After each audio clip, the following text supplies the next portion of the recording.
ನಮಸ್ಕಾರ. ಸಂತಸ ಫರ್ಟಿಲಿಟಿಗೆ ನಿಮಗೆ ಸ್ವಾಗತ. ನಾನು ಡಾಕ್ಟರ್ ಸೌಮ್ಯ ದಿನೇಶ್, ಸಂತಸ ಫರ್ಟಿಲಿಟಿಯ ಫೌಂಡರ್ ಡೈರೆಕ್ಟರ್. ನೀವು ಮೊದಲ ಬಾರಿಗೆ ಸಂತಸಗೆ ಬರ್ತಾ ಇದ್ರೆ ನಿಮಗೆ ಅನಿಸುತ್ತೆ ಏನೇನೋ ಗೊಂದಲಗಳಿರುತ್ತೆ. ಏನು ಮಾಡ್ತಾರೆ, ಏನು ಹೇಳ್ತಾರೆ, ಏನು ಟೆಸ್ಟ್ ಹೇಳ್ಬೋದು ಅಂತೆಲ್ಲ ಸುಮಾರಷ್ಟು ಗೊಂದಲಗಳಿರುತ್ತೆ. ಅದರ ಕುರಿತು ನಾನಿವತ್ತು ನಿಮಗೆ ಸಿಂಪಲ್ ಆಗಿ ನೀವು ಮೊದಲ ಬಾರಿಗೆ ಸಂತಸ ವಿಸಿಟ್ ಮಾಡಿದಾಗ ನಾವು ಏನು ಮಾಡ್ತೀವಿ ಅನ್ನೋದ್ರ ಬಗ್ಗೆ ನಿಮಗೆ ಹೇಳ್ಕೊಡ್ತೀನಿ. ನೀವು ಸಂತಸಗೆ ಬಂದ ತಕ್ಷಣ ನಿಮ್ಮ ಫ್ರಂಟ್ ಡೆಸ್ಕಲ್ಲಿ ವಾರ್ಮ್ ಆಗಿ ವೆಲ್ಕಮ್ ಮಾಡ್ಕೋತಾರೆ. ಅಲ್ಲಿ ಒಂದು ಶಾರ್ಟ್ ರಿಜಿಸ್ಟ್ರೇಷನ್ ಪ್ರಾಸೆಸ್ ಇರುತ್ತೆ. ಇದಕ್ಕೆ ನಿಮ್ಮದು ಯಾವುದಾದ್ರು ಒಂದು ಗೌರ್ಮೆಂಟ್ ID ಪ್ರೂಫ್ ಬೇಕು. ಹಾಗಾಗಿ ನೀವು ನಿಮ್ಮ ಜೊತೆ ನಿಮ್ಮ ಆಧಾರ್ ಕಾರ್ಡ್ನ ತರೋದನ್ನ ಮರಿಬೇಡಿ. ನೀವು ಫ್ರಂಟ್ ಡೆಸ್ಕಲ್ಲಿ ರಿಜಿಸ್ಟ್ರೇಷನ್ ಪ್ರಾಸೆಸ್ ಮುಗಿದ ತಕ್ಷಣ ನಮ್ಮ ನರ್ಸಿಂಗ್ ಸ್ಟಾಫ್ ನಿಮ್ಮನ್ನ ಕರ್ಕೊಂಡು ಹೋಗ್ತಾರೆ. ಒಂದು ಕಂಫರ್ಟಬಲ್ ರೂಮಲ್ಲಿ ಕೂರಿಸ್ಕೊಂಡು ನಿಮ್ಮ ಹಿಸ್ಟ್ರಿ ಅಂದರೆ ನೀವು ಬೇಸಿಕ್ ಡೀಟೇಲ್ಸ್, ನೀವು ಎಷ್ಟು ವರ್ಷ ಆಗಿದೆ, ನಿಮಗೆ ಎಷ್ಟು ಮದುವೆ ಆಗಿ ಎಷ್ಟು ವರ್ಷ ಆಯಿತು, ಯಾವಾಗಿಂದ ಟ್ರೈ ಮಾಡ್ತಾ ಇದ್ದೀರಾ, ಅದ್ರ ಬೇಸಿಕ್ ಡೀಟೇಲ್ಸ್ನ ತಗೊಂಡು ಒಂದು ಡಾಟಾ ಶೀಟ್ ಪ್ರಿಪೇರ್ ಮಾಡ್ತಾರೆ.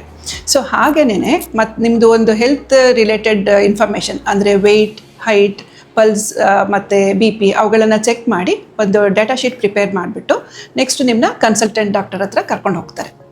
ನೆಕ್ಸ್ಟು ನೀವು ತುಂಬ ಟೈಮಿಂದ ಕಾಯ್ತಾ ಇರೋ ಅಂಥ ಸ್ಟೇಜ್ ಬರುತ್ತೆ. ಅಂತಂದರೆ ನಮ್ಮ ಸ್ಪೆಷಲಿಸ್ಟ್ ಡಾಕ್ಟರ್ಸ್ನ ಕನ್ಸಲ್ಟ್ ಮಾಡೋ ಟೈಮ್.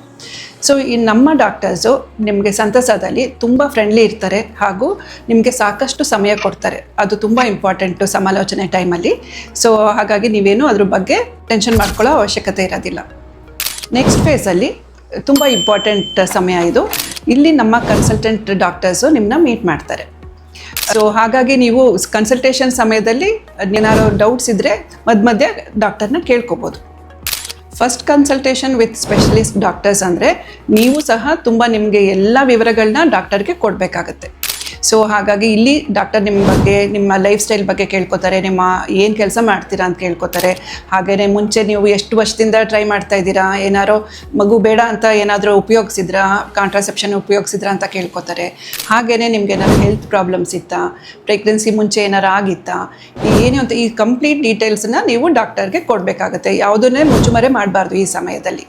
ಸೊ ಇಷ್ಟು ವಿಚಾರಗಳನ್ನ ನೀವು ಡಾಕ್ಟರ್ಸ್ ಜೊತೆ ಹಂಚ್ಕೊಂಡ್ಮೇಲೆ ಮತ್ತು ಅವರು ನಿಮ್ಮದು ಪ್ರೀವಿಯಸ್ ರಿಪೋರ್ಟ್ಸ್ ಎಲ್ಲ ನೋಡಿದ್ಮೇಲೆ ನಮ್ಮ ಡಾಕ್ಟರ್ಸ್ಗೆ ನಿಮ್ಮ ಬಗ್ಗೆ ಏನಾಗಿರ್ಬೋದು, ಯಾತಕ್ಕೆ ತೊಂದರೆ ಆಗ್ತಾ ಇರ್ಬೋದು ಅಂತ ಒಂದು ಅಂದಾಜು ಐಡಿಯಾ ಬರುತ್ತೆ. ಸೊ ಆ ಸಮಯದಲ್ಲಿ ಅವರು ನೆಕ್ಸ್ಟ್ ಮುಂದುವರೆದು ನಿಮಗೆ ಬೇರೆದನ್ನು ಹೇಳ್ಕೊಡೋಕ್ಕಿಂತ ಮುಂಚೆ, ಮುಂದಕ್ಕೆ ಏನು ಟೆಸ್ಟ್ ಬೇಕಾಗುತ್ತೆ ಏನು ಅಂತ ಹೇಳ್ಕೊಡೋಕ್ಕಿಂತ ಮುಂಚೆ ನಿಮಗೆ ಕರೆಕ್ಟಾಗಿ ಅರ್ಥ ಆಗಲಿ ಅಂತ ಅಂದ್ಬಿಟ್ಟು ಪ್ರೆಗ್ನೆನ್ಸಿ ಆಗೋದಕ್ಕೆ ಅಥವಾ ಮಗು ಆಗೋದಕ್ಕೆ ನಮಗೆ ಏನೇನು ಫ್ಯಾಕ್ಟರ್ಸ್ ಇಂಪಾರ್ಟೆಂಟು, ಹೆಂಡತಿಲಿ ಏನೋ ಫ್ಯಾಕ್ಟರ್ಸ್ ಕರೆಕ್ಟಾಗಿರಬೇಕು, ಗಂಡಸರಲ್ಲಿ ಏನೋ ಫ್ಯಾಕ್ಟರ್ಸ್ ಕರೆಕ್ಟಾಗಿರಬೇಕು ಅಂತ ಎಕ್ಸ್ಪ್ಲೇನ್ ಮಾಡಿಕೊಡ್ತಾರೆ. ಸೊ ಅದಕ್ಕೆ ಬೇಕಾಗಿರೋ ಅಂಥ ಮುಖ್ಯವಾದ ಅಂಶಗಳು ಅಂದರೆ ಮಹಿಳೆಯರಲ್ಲಿ ಗರ್ಭಕೋಶ ಮತ್ತು ಫೆಲೋಪಿಯನ್ ಟ್ಯೂಬ್ ಅಂತ ಹೇಳ್ತೀವಿ, ಅಂಡಾಶಯ ಅಥವಾ ಓವರೀಸು, ಗಂಡಸರಲ್ಲಿ ಸ್ಪರ್ಮ್ಸು, ಮತ್ತು ಗಂಡ ಹೆಂಡತಿ ಸೇರೋದಕ್ಕೆ ಸರಿಯಾಗಿ ಆಗ್ತಾ ಇದೆಯಾ, ಸೆಕ್ಷುವಲ್ ಫಂಕ್ಷನ್ ಸರಿಯಾಗಿ ಆಗ್ತಾ ಇದೆಯಾ ಅನ್ನೋದ್ರ ಬಗ್ಗೆ ಎಲ್ಲ ನಿಮಗೆ ಬೇಸಿಕ್ಸ್ ಹೇಳ್ಕೊಡ್ತಾರೆ. ಆವಾಗ ಏನಾಗುತ್ತೆ, ನಿಮಗೆ ಬೇಸಿಕ್ಸ್ ಐಡಿಯಾ ಕರೆಕ್ಟಾಗಿ ಸಿಕ್ಕಿದ ಮೇಲೆ ಯಾಕೆ ಡಾಕ್ಟರು ಮುಂದೆ ಏನು ಟೆಸ್ಟ್ ಹೇಳ್ತಾರೆ ಅನ್ನೋದು ಕನೆಕ್ಟ್ ಆಗುತ್ತೆ. ಆವಾಗ ನಿಮಗೆ ಜಾಸ್ತಿ ಕನ್ಫ್ಯೂಷನ್ ಇರೋದಿಲ್ಲ.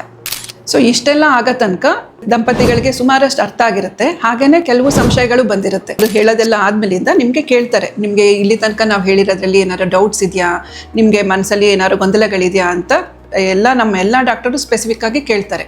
ಮುಂಚೆನೇ ನಿಮಗೆ ಡೌಟ್ಸ್ ಏನಾರು ಇತ್ತು ಅಂದರೆ ಲಿಸ್ಟ್ ಮಾಡ್ಕೊಂಡು ಬಂದಿದ್ರೆ ತುಂಬ ಒಳ್ಳೆಯದು. ಅಕಸ್ಮಾತ್ ಇರಲಿಲ್ಲ ಅಂದರೆ ಆ ಸಮಯದಲ್ಲಿ ಬಂದಿರೋ ಡೌಟ್ಸ್ನ ಖಂಡಿತ ಕೇಳಿ ಪರಿಹಾರ ಮಾಡ್ಕೋಬೋದು.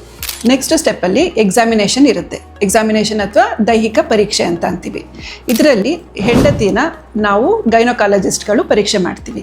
ಅದೇ ರೀತಿ ಗಂಡನ ನಾವು ಆಂಡ್ರಾಲಜಿಸ್ಟ್ ಅಥವಾ ಗಂಡಸರ ಡಾಕ್ಟರ್ ಪರೀಕ್ಷೆ ಮಾಡ್ತಾರೆ. ಇದು ತುಂಬ ಇಂಪಾರ್ಟೆಂಟು. ಹಾಗೆಯೇ ನೀವು ಟೆನ್ಷನ್ ಮಾಡ್ಕೋಬೇಡಿ, ಇದರಲ್ಲಿ ಏನೂ ಪೇಯ್ನ್ ಆಗೋ ಥರ ಏನೂ ಇರಲ್ಲ. ಸ್ವಲ್ಪ ಡಿಸ್ಕಂಫರ್ಟ್ ಇರ್ಬೋದು ಮಹಿಳೆಯರಿಗೆ ಎಸ್ಪೆಷಲಿ, ಬಿಕಾಸ್ ಅವ್ರಿಗೆ ಇಂಟರ್ನಲ್ ಎಕ್ಸಾಮಿನೇಷನ್ ಅಂದ ತಕ್ಷಣ ತುಂಬ ಗಾಬರಿ ಆಗ್ತಾ ಇರುತ್ತೆ. ಆ ಥರ ಏನು ನೋವಾಗೋದೇನು ಪ್ರೊಸೀಜರ್ ಇರೋದಿಲ್ಲ ಇದರಲ್ಲಿ.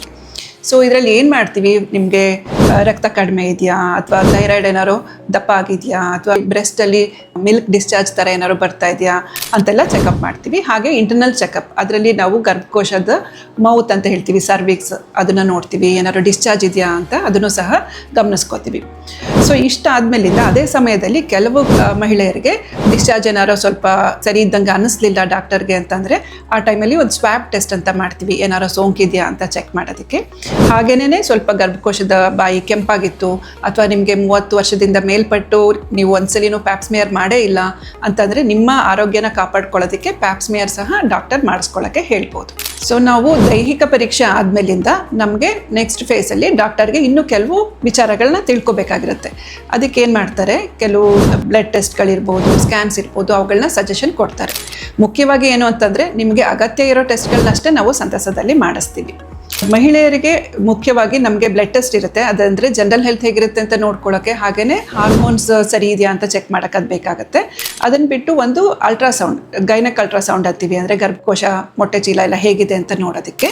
ಮತ್ತು ಇಲ್ಲಿ ತನಕ ಮಾಡಿಸೇ ಇಲ್ಲ ಅಂತಂದರೆ ಅವರಿಗೆ ಟ್ಯೂಬ್ ಟೆಸ್ಟು ಅಂತ ಒಂದು ಎಕ್ಸ್ರೇ ಇರುತ್ತೆ, ಅದನ್ನು HSG ಅಥವಾ ಟ್ಯೂಬ್ ಟೆಸ್ಟ್ ಅಂತ ಕರಿತೀವಿ, ಅದನ್ನು ಸಹ ಮಾಡಿಸ್ಬೇಕಾಗತ್ತೆ. ಹಾಗೆಯೇ ಗಂಡಸರಲ್ಲೂ ಸಹ ಬ್ಲಡ್ ಟೆಸ್ಟ್ಗಳು ಬೇಕಾಗುತ್ತೆ. ಮತ್ತು ವೀರ್ಯ ಪರೀಕ್ಷೆ ತುಂಬ ಇಂಪಾರ್ಟೆಂಟು. ಅದನ್ನು ಬಿಟ್ಟು ಕೆಲವು ಸಲ ಅವ್ರಿಗೆ ಡಾಕ್ಟರ್ಗೆ ಬೇಕಾಯಿತು ಅಂತಂದರೆ ಆ ಪ್ರೈವೇಟ್ ಪಾರ್ಟ್ದು ಸ್ಕ್ಯಾನ್ ಸಹ ಇರಬಹುದು.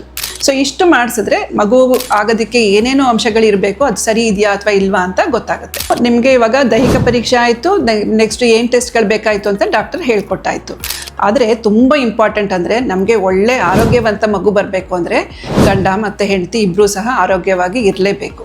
ಆದರೆ ಎಷ್ಟೊಂದು ಜನ ದಂಪತಿಗಳಿಗೆ ಮಗುವಿಗೆ ಬೇಕು ಅಂತ ಅರ್ಜೆಂಟ್ ಇರುತ್ತೆ, ಆದರೆ ಅವರು ಹೆಲ್ತ್ ಆಪ್ಟಿಮಮ್ ಇರಲ್ಲ, ಸರಿ ಇರಲ್ಲ. ಸೊ ಆ ಸಂದರ್ಭದಲ್ಲೂ ಸಹ ಮತ್ತು ಎಲ್ಲ ದಂಪತಿಗಳಿಗೂ ಸಹ ನಮ್ಮ ಸ್ಪೆಷಲಿಸ್ಟ್ ಡಾಕ್ಟರ್ಸು ಕೂತ್ಕೊಂಡು ನೆಕ್ಸ್ಟ್ ನೀವು ಪ್ಲ್ಯಾನ್ ಮಾಡಬೇಕಾದ್ರೆ ಹೇಗೆ ನಿಮ್ಮದು ಶರೀರನ ಮತ್ತು ಆರೋಗ್ಯನ ಆಪ್ಟಿಮಮ್ ಮಾಡ್ಕೋಬೇಕು ಅನ್ನೋದ್ರ ಬಗ್ಗೆ ಕೌನ್ಸಿಲಿಂಗ್ ಕೊಡ್ತಾರೆ. ಇದರಲ್ಲಿ ಕೆಲವು ಪ್ರಮುಖವಾದ ಅಂಶಗಳಿರುತ್ತೆ, ಇದನ್ನು ತುಂಬ ಗಮನ ಇಟ್ಕೊಂಡು ಕೇಳ್ಕೋಬೇಕು ದಂಪತಿಗಳು.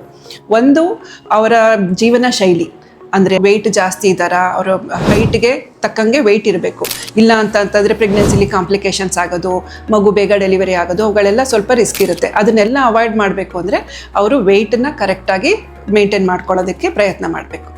ನೆಕ್ಸ್ಟು ಆರೋಗ್ಯಕರ ಆಹಾರ, ಅದನ್ನು ಏಕೆಂದರೆ ಈ ಪ್ರಪಂಚದಲ್ಲಿ ನಾವು ಏನು ತಿನ್ನಬೇಕು ಏನು ತಿನ್ನಬಾರ್ದು ಅಂತಲೇ ಈಗ ತುಂಬ ಗೊಂದಲ ಆಗಿಬಿಟ್ಟಿದೆ. ಏಕೆಂತಂದರೆ ಎಲ್ಲ ಪ್ರಾಸೆಸ್ಡ್ ಫುಡ್ ಆಗಿಬಿಟ್ಟಿದೆ, ಅಡಲ್ಟ್ರೇಟೆಡ್ ಆಗಿರುತ್ತೆ. ಸೊ ಹಾಗಾಗಿ ನಮ್ಮಲ್ಲಿ ಸ್ಪೆಷಲಿಸ್ಟ್ ನ್ಯೂಟ್ರಿಷನಿಸ್ಟ್ ಇರ್ತಾರೆ. ಸೊ ಅವರು ನಿಮಗೆ ಗಂಡ ಹೆಂಡತಿ ಇಬ್ಬರಿಗೂ ಕೂರಿಸ್ಕೊಂಡು ನೀವು ಏನು ಆಹಾರ ತಗೊಂಡ್ರೆ ನಮಗೆ ಒಳ್ಳೆ ರೀತಿ ಆರೋಗ್ಯ ಬರೆಸ್ಕೋಬೋದು, ಹಾಗೆಯೇ ಮೊಟ್ಟೆ ಕ್ವಾಲಿಟಿ ಮತ್ತು ಸ್ಪರ್ಮ್ ಕ್ವಾಲಿಟಿ ಇಂಪ್ರೂವ್ ಮಾಡ್ಕೋಬೋದು ಅಂತ ತಿಳಿಸ್ಕೊಡ್ತಾರೆ. ಅದರಲ್ಲೇ ಮುಂದುವರೆದು ಏನಾದ್ರು ಬ್ಯಾಡ್ ಹ್ಯಾಬಿಟ್ಸ್ ಇತ್ತು ಅಂತಂದರೆ ಯಾವ್ಯಾವುದು, ಸ್ಮೋಕಿಂಗ್ ಮತ್ತು ಆಲ್ಕೋಹಾಲ್ ಕನ್ಸಂಪ್ಷನ್ ಜಾಸ್ತಿದು, ಅಪರೂಪಕ್ಕೆ ರಿಕ್ರಿಯೇಷನಲ್ ಡ್ರಗ್ಸು ಕೆಲವರು ಯೂಸ್ ಮಾಡ್ತಿರ್ತಾರೆ, ಅಂಥವನ್ನೆಲ್ಲ ಖಂಡಿತವಾಗಿ ನಾವು ಸ್ಟಾಪ್ ಮಾಡಬೇಕು ಪ್ರೆಗ್ನೆನ್ಸಿಗಿಂತ ಮುಂಚೆ. ಅದ್ರ ಬಗ್ಗೆ ಸಹ ಡಾಕ್ಟರ್ಸು ಕೌನ್ಸಿಲಿಂಗಲ್ಲಿ ಹೇಳ್ಕೊಡ್ತಾರೆ. ಸೊ ನಿಮಗೆ ಡಾಕ್ಟರ್ಸ್ ನಿಮ್ಮ ಲೈಫ್ ಸ್ಟೈಲ್ ಇಂಪ್ರೂವ್ ಮಾಡ್ಕೊಳ್ಳೋದಕ್ಕೆ ಹೇಳ್ತಾರೆ, ಹಾಗೆಯೇ ಮುಂದುವರೆದು ಕೆಲವು ಸಪ್ಲಿಮೆಂಟ್ಸ್ನ ತಗೊಳ್ಳೋದಕ್ಕೆ ಹೇಳ್ತಾರೆ. ಸೊ ಯಾಕೆ ಈ ವೈಟಮಿನ್ಸ್ನ ತಗೋಬೇಕು ಅಂತಂದರೆ ನಮ್ಮ ಶರೀರದಲ್ಲಿ ವೈಟಮಿನ್ಸ್ ಲೆವೆಲ್ಸ್ ಕರೆಕ್ಟಾಗಿರಲಿಲ್ಲ ಅಂತಂದರೆ ಹುಟ್ಟೋ ಮಗು ಆರೋಗ್ಯಕರವಾಗಿ ಇರೋದಿಲ್ಲ. ಎಸ್ಪೆಷಲಿ ಫಾಲಿಕ್ ಆ್ಯಸಿಡ್ ಮತ್ತು ವೈಟಮಿನ್ ಡಿ ತುಂಬ ಇಂಪಾರ್ಟೆಂಟ್. ನಾವು ಮಗು ಇವಾಗ ನಾವು ಮಾಡ್ಕೋಬೇಕು ಅಂತಂದರೆ 3 ತಿಂಗಳ ಹಿಂದೆಯಿಂದ ಸಹ ನಾವು ಶುರು ಮಾಡ್ಕೊಂಡಿರಬೇಕಾಗತ್ತೆ. ಅದು ಮಾಡಿರಲಿಲ್ಲ ಅಂದರೆ ಖಂಡಿತವಾಗಿ ಅವರು ನಮ್ಮ ಡಾಕ್ಟರ್ಸ್ ಇದನ್ನು ಮಿಸ್ ಮಾಡೋದಿಲ್ಲ, ನಿಮಗೆ ತಗೊಳ್ಳೋದಕ್ಕೆ ಹೇಳ್ತಾರೆ. ಸೊ ನೀವು ಡಾಕ್ಟರ್ ಕನ್ಸಲ್ಟೇಷನ್ ಮುಗಿಸಿದ ಮೇಲೆ ನಮ್ಮ ಕೌನ್ಸಿಲರ್ ನಿಮ್ಮ ಜೊತೆ ಕೂತ್ಕೊಂಡು ನಿಮಗೆ ಡಾಕ್ಟರ್ಸ್ ಏನೇನು ಟೆಸ್ಟ್ ಹೇಳಿದರು, ಆ ಟೆಸ್ಟ್ಗಳು ಯಾವಾಗ ಮಾಡಿಸ್ಬೇಕು, ರಿಪೋರ್ಟ್ ಬರೋಕ್ಕೆ ಎಷ್ಟು ದಿವಸ ಆಗುತ್ತೆ ಅಂತೆಲ್ಲ ಡೀಟೇಲ್ಸ್ ಹೇಳ್ಕೊಡ್ತಾರೆ. ಹಾಗೇನೇ ಡಾಕ್ಟರ್ಸ್ ಪ್ರಿಸ್ಕ್ರೈಬ್ ಮಾಡಿರೋ ಸಪ್ಲಿಮೆಂಟ್ಸ್ನೆಲ್ಲ ನಿಮಗೆ ಯಾವಾಗ ತಗೋಬೇಕು ಏನು ಆಯ್ತಾ ಎಲ್ಲ ಹೇಳಿಬಿಟ್ಟು, ಮತ್ತು ಅವರು ಇನ್ನೇನಾದ್ರು ನಿಮಗೆ ಡೌಟ್ಸ್ ಏನಾರು ಇತ್ತ ಅಂತ ಮತ್ತೆ ಕೇಳ್ತಾರೆ. ಏನಾದ್ರು ಗೊತ್ತಾಗಿಲ್ಲ ಅಂದರೆ ನಿಮಗೆ ಇನ್ನೊಂದ್ಸಲಿ ಹೇಳ್ಕೊಡ್ತಾರೆ. ಸೊ ಇದಾದಮೇಲಿಂದ ಮತ್ತೆ ನೀವು ಇನ್ನೊಂದ್ಸಲಿ ಡಾಕ್ಟರ್ನ ಭೇಟಿ ಮಾಡಿಬಿಟ್ಟು ನೀವು ಹೋಗ್ಬೋದು. ಸೊ ಇದೆಲ್ಲ ಆದಮೇಲಿಂದ ನಿಮಗೆ ಪೇಷಂಟ್ ಕೋಆರ್ಡಿನೇಟರ್ ಅಂತ ನಮ್ಮ ಸ್ಟಾಫ್ ಒಬ್ಬರು ಮೀಟ್ ಮಾಡ್ತಾರೆ. ಅವರು ಏನು ಮಾಡ್ತಾರೆ ಅಂದರೆ ನಿಮಗೆ ಇಲ್ಲಿ ತನಕ ಡಾಕ್ಟರ್ಸ್ ಹೇಳಿರೋ ಟೆಸ್ಟ್ಗಳನ್ನೆಲ್ಲ ಎಕ್ಸ್ಪ್ಲೇನ್ ಮಾಡಿಕೊಡ್ತಾರೆ. ಯಾವ ಟೆಸ್ಟು ಯಾವಾಗ ಮಾಡಿಸ್ಬೇಕು, ಹೇಗೆ ಮಾಡಿಸ್ಬೇಕು ಎಲ್ಲ ಡೀಟೇಲ್ಸ್ ಕೊಡ್ತಾರೆ. ಅದಲ್ಲದೆ ಸಪ್ಲಿಮೆಂಟ್ಸ್ನ ಯಾವಾಗ ತಗೋಬೇಕು ಅಂತಲೂ ನಿಮಗೆ ಡಿಸ್ಕಸ್ ಮಾಡಿಕೊಡ್ತಾರೆ. ಇದಾದಮೇಲಿಂದ ಅವರು ನೆಕ್ಸ್ಟ್ ವಿಸಿಟ್ನ ಶೆಡ್ಯೂಲ್ ಮಾಡೋದಕ್ಕೆ ನಿಮಗೆ ಅವ್ರದ್ದು ವಾಟ್ಸಪ್ ನಂಬರ್ ಶೇರ್ ಮಾಡಿಕೊಡ್ತಾರೆ. ಸೊ ಅದರಲ್ಲಿ ನೀವು ಅವ್ರ ಜೊತೆ ಕಮ್ಯುನಿಕೇಷನ್ ಮಾಡ್ಕೋತಾ ಇರ್ಬೋದು, ಮತ್ತು ಅವರು ನೆಕ್ಸ್ಟ್ ಯಾವಾಗ ಅಪಾಯಿಂಟ್ಮೆಂಟ್ಗೆ ಬರಬೇಕು ಅದನ್ನೆಲ್ಲ ಸಹ ತಿಳಿಸ್ಕೊಡ್ತಾರೆ.